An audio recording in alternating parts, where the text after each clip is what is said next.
একজন রিক্সা চালক সে কিভাবে একজন বাইকারের গায়ে হাত তোলার সাহস পায়? সেও কোনো শারীরিক শ্রম ইউজ করতেছে না, আমিও কোনো শারীরিক শ্রম ইউজ করতেছি, তাহলে আমি কেন রোড ট্যাক্স দিব?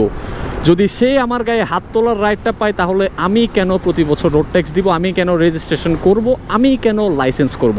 আমি কেন এত কিছু মেনটেন করে আমার কাছে বাইক চালানো লাগবে যদি আমার ভাইয়ের বা আমার একজন রিক্সা চালক বা অটো রিক্সা চালকের কাছেই মাইর খাওয়া লাগে? মামা, আমি গরিব মানুষ, আমার কাছে টাকা নাই, আমি ভুল করছি, আমারে মাফ করে দেন। এটা বলে প্রতিদিন অনেক রিক্সা চালক মানে বাইকারদের অথবা কার যারা চালায় তাদের ক্ষতি করে জাস্ট এই কথাটা বলার মাধ্যমে তারা প্রতিদিনই পার পেয়ে যাচ্ছে।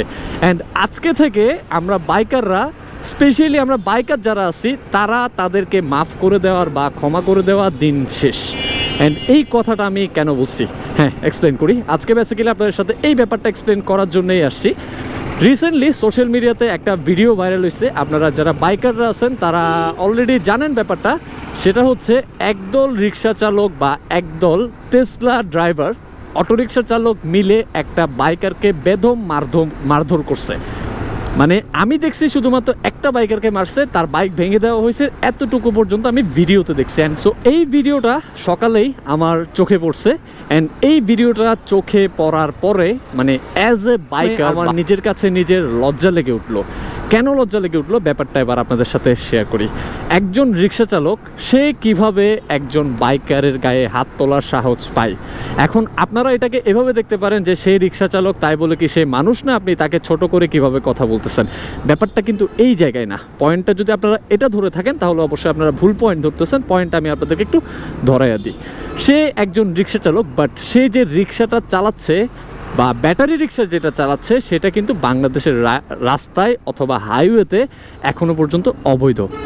যতটুকু আমার জানা আছে সেটা হচ্ছে তাদের হাইওয়েতে ওঠার বা মেইন সিটিতে ওঠার কোনো বৈধতা নাই।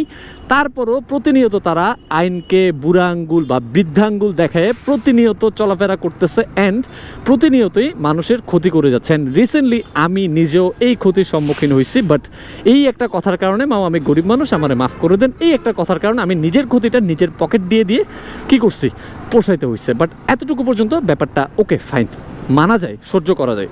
বাট যখন সেই রিক্সা চালক আপনার একটা ভাই বা একজন বাইকারের গায়ে হাত তুলে, তখন কি ব্যাপারটা চুপ করে দেখে থাকার মতো ব্যাপার কিনা সেটা আপনারা কমেন্ট করে আগে প্রথমে আমাকে জানান। আমাদের বাইকিং কমিউনিটির প্রচলিত একটা কথা, বাইকার বাইকার ভাই ভাই, মানে আমরা বাইকাররা বাইকারদেরকে ভাই হিসেবে মনে করি। অ্যান্ড এখন আপনার একটা ভাইকে বা একজন বাইকারকে যে একজন রিক্সা চালক এভাবে মেরে মাথা ফাটাইয়া দিছে বা তার বাইকটা রাস্তার মাঝখানে তারা জোট হয়ে মিলে ভেঙে দিছে, এই ব্যাপারটা আপনি একজন বাইকার হয়ে কিভাবে মেনে নিচ্ছেন? এখন এখানে অনেকে কমেন্ট করবে, যেটা আমি জানি, অনেকে কমেন্ট করবে হচ্ছে ভাই সে বাইকার কিভাবে হয়? তার বাইকে তো 3 জন বসা ছিল। যারা ভিডিওটা দেখছে তাদের মধ্যে কিছু লোক কমেন্ট করতে পারে, যার কারণে কমেন্ট করার আগে আমি ব্যাপারটা আপনাদেরকে ক্লিয়ার করে দিচ্ছি। সো সে 3 জন নিয়ে চালাচ্ছে সেটা মুখ্য বিষয় না, সে হচ্ছে এই জায়গায় একটা ক্রাইম করতেছে বা আইন লঙ্ঘন করছে, এতটুকু পর্যন্ত আমি মেনে নিই। অ্যান্ড এটা অ্যাজ এ বাইকার, এটা একটা বাইকারের জন্য লজ্জার বিষয় যে আমি একজন বাইকার হয়ে আমি আইন মানতেছি না বা আইন অমান্য করতেছি। এখন একদল আমাকে বলবে যে ভাই রিক্সাওয়ালাকে মারলে ঠিকঠাক আর রিক্সাওয়ালা মারলে ব্যাপারটা দোষের হয়ে যায়। হ্যাঁ, এই কথাটার উত্তরটাও আমি দিচ্ছি। প্রথমত ভাই, যে মারছে বা যদি রিক্সাওয়ালাকে কেউ মেরে থাকে, এই ভিডিওটা বা এই ধরনের কোনো কিছু যদি আপনি দেখে থাকেন, প্রথমত এটার সংখ্যা খুবই কম। মানে রিক্সাওয়ালা ভাই আমি গরিব মানুষ, আমারে মাফ করে দেন বলার পরে ম্যাক্সিমাম গাড়িওয়ালা বা বাইক যারা চালায় সবাই তাদেরকে মাফ করে দিচ্ছে বা ব্যাপারটা ওইখানে সলভ হয়ে যাচ্ছে। আর যদি কোনো বাইকার বা কোনো কার ড্রাইভার সে হচ্ছে তার ক্ষতি হওয়ার পরে একজন রিক্সাওয়ালা রিক্সা চালক তার ক্ষতি করছে, এরপরে সে তাকে মারাটা খুবই স্বাভাবিক একটা ব্যাপার। স্বাভাবিকভাবে আপনার পছন্দের গাড়ি যখন কেউ একজন ক্ষতি করবে তার প্রতি আপনার ক্ষোভ জন্মানোটা খুবই স্বাভাবিক ব্যাপার। কারণ হচ্ছে আপনি তারে মেরে তো অন্তত শান্তি হইতে হবে। যদিও আমি এটাকে সাধুবাদ জানাচ্ছি না, এটা ভালো কাজ না কারো গায়ে হাত তোলা। বাট আপনি যখন আপনার জরিমানা পাবেন না, পকেট থেকে আপনার কষ্টের টাকা দিয়ে আপনার থেকে আপনার গাড়িটা ঠিক করা লাগবে, সে আপনার এত বড় একটা ক্ষতি করলো অ্যান্ড এরপরে আপনি তারা কিছু বলতেও পারবেন না, মারতেও পারবেন না, এই ব্যাপারটা কেমন জানি একঘেয়েমি হয়ে যায় না? মানে এই ব্যাপারটা মানে একতান্ত্রিক হয়ে যায়, যার কারণে তার মারাটাকে আমি সাধুবাদ জানাচ্ছি না, বাট মারাটা তার রাইট আছে। যাই হোক, এখন আমার প্রশ্নটা কোথায় সেটা আপনাদেরকে বলি। আমার প্রশ্নটা হচ্ছে আমি একজন বাইকার, আমি এই বাইকটা কিনছি। এই বাইকটা কেনার পরে হচ্ছে আমি সরকারকে ট্যাক্স দিয়ে ফি দিয়ে আমার রেজিস্ট্রেশন করা লাগছে, অ্যান্ড প্রতি বছর একটা ট্যাক্স টোকেন রিনিউ করে করে ট্যাক্সের টাকা দিয়ে দিয়ে আমার কাছে বাইকটা চালানো লাগতেছে। আর সেই আমি এত কাহিনী করে, এত কষ্ট করে বা এতগুলা সরকারকে টাকা দিয়ে বৈধভাবে একটা গাড়ি রাস্তায় চালাচ্ছি, আর সেই জায়গায় একটা টেসলা চালক বা অটোরিকশা চালক যে কোনো রোড ট্যাক্স দিচ্ছে না, তার কোনো রেজিস্ট্রেশন ফি নাই, তার কোনো লাইসেন্সের কোনো আত্মাপাত্তা নাই, তার কোনো লাইসেন্সের প্রয়োজনও নাই, অ্যান্ড সেও কিন্তু আমার মতো এরকম মোচড়ায় মোচড়ায় গাড়ি চালাইছে। তারও কিন্তু কষ্ট করে শারীরিক শ্রম খরচ করে গাড়িটা চালানো লাগতেছে না। হ্যাঁ, সেও আমি যেরকম তেল দিয়ে এরকম করে চালাচ্ছি, মোচড়াইতেছে, গাড়ি দৌড়াইতেছে, তার গাড়িটাও ঠিক ব্যাটারি চার্জ দিয়ে সে মোচড়াইতেছে, গাড়ি দৌড়াইতেছে। তাহলে তার আর আমার শ্রমের ব্যাপারটা কিন্তু সেম হয়ে গেল। হ্যাঁ, সেও কোনো শারীরিক শ্রম ইউজ করতেছে না, আমিও কোনো শারীরিক শ্রম ইউজ করতেছে। তাহলে আমি কেন রোড ট্যাক্স দিব? যদি সে আমার গায়ে হাত তোলার রাইটটা পায়, তাহলে আমি কেন প্রতি বছর রোড ট্যাক্স দিব? আমি কেন রেজিস্ট্রেশন করব? আমি কেন লাইসেন্স করব? আমি কেন এত কিছু মেনটেন করে আমার কাছে বাইক চালানো লাগবে যদি আমার ভাইয়ের বা আমার একজন রিক্সা চালক বা অটোরিক্সা চালকের কাছেই মাইর খাওয়া লাগে? এই প্রশ্নটা আমার সবার কাছে অ্যান্ড আইনের কাছে। এই ব্যাপারটা আসলে আইনত কি পদক্ষেপ হবে এখনও পর্যন্ত আমার জানা নাই, অ্যান্ড এই ঘটনাটা কতটুকু পর্যন্ত গেছে সেটাও আমার জানা নেই। মানে ভিডিওটা দেখার পরে আমার যে ফিলিংসটা তৈরি হয়েছে, ওই ফিলিংসটাই মূলত আমি আপনাদের সাথে শেয়ার করছি। এর মাধ্যমে আমি আপনাদেরকে আরেকটা মেসেজ দিতে চাই, ভাই আজকে থেকে আমি গরিব মানুষ, আমারে ছেড়ে দেন। এই ব্যাপারটাতে কেউ আর কম্প্রোমাইজ করবেন না, এখানে আর কোনো কনসিডার হবে না। এইভাবে তাদেরকে ছেড়ে দিতে দিতে আমরা নিজেদের জন্য এটা একটা কাল সৃষ্টি করে ফেলছি। মানে এখন আমাদের এই জিনিসটা মুখ বুঝে সহ্য করা লাগতেছে। আরেকটা ব্যাপার লক্ষণীয়, সেটা হচ্ছে ম্যাক্সিমাম অটোরিকশা চালক আপনি দেখবেন ছোট বয়সী, ইভেন যার কোনো রোড সেন্স নাই, যার কি ডানে যেতে হবে না বামে যেতে হবে, কেউ যদি হর্ন দেয় সে কি বামে যাবে নাকি ডানে যাবে, এই রোড সেন্সটা পর্যন্ত যেই ছেলের নাই, সেও এখন অটোরিকশা নিয়ে রাস্তায় খুব আরামসে দেদারসে গাড়ি চালাইতেছে। সো এগুলা আলটিমেটলি ভাই শুধুমাত্র বাইকারের বা যারা কার চালাচ্ছে তাদের ক্ষতি, ব্যাপারটা কিন্তু মোটেও এমন না।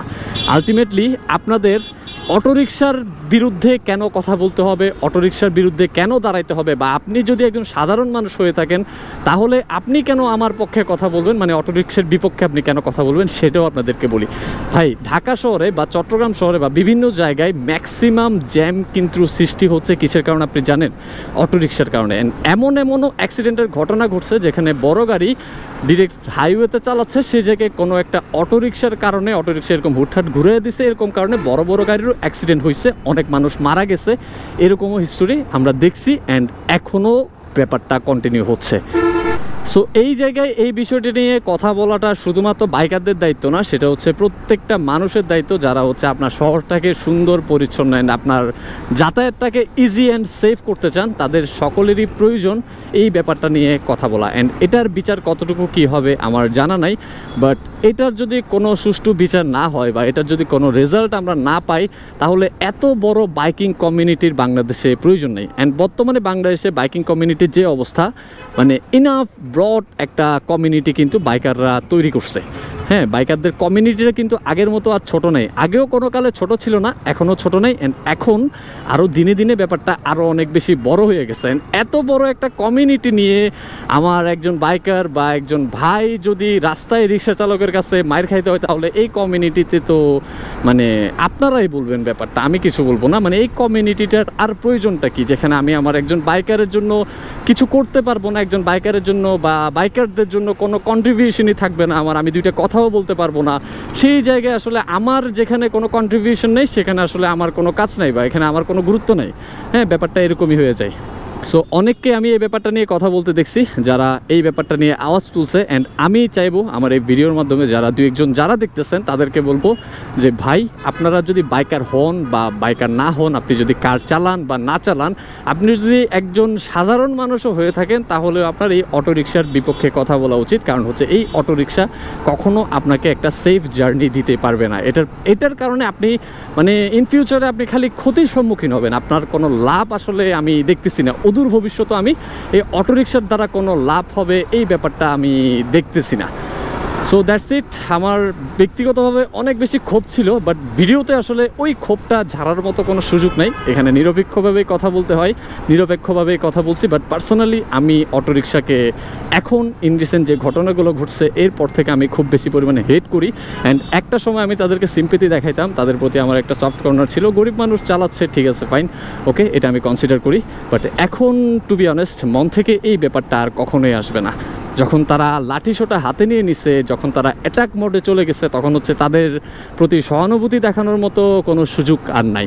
So that's it. আপনারা সবাই যে যার জায়গা থেকে কথা বলেন, যে যার জায়গা থেকে আওয়াজ তুলেন, আমি যাই। So that's it. সবাই ভালো থাকবেন, সুস্থ থাকবেন, অ্যান্ড ভালোভাবে সেফলি বাইক রাইড করবেন। অ্যান্ড স্পেশালি এখন আপনাদেরকে ভালো হেলমেট পরার কথাটা বলার পাশাপাশি আর একটা কথা বলতে হবে, সেটা হচ্ছে টেসলা থেকে অলওয়েজ সাবধানে থাকবেন।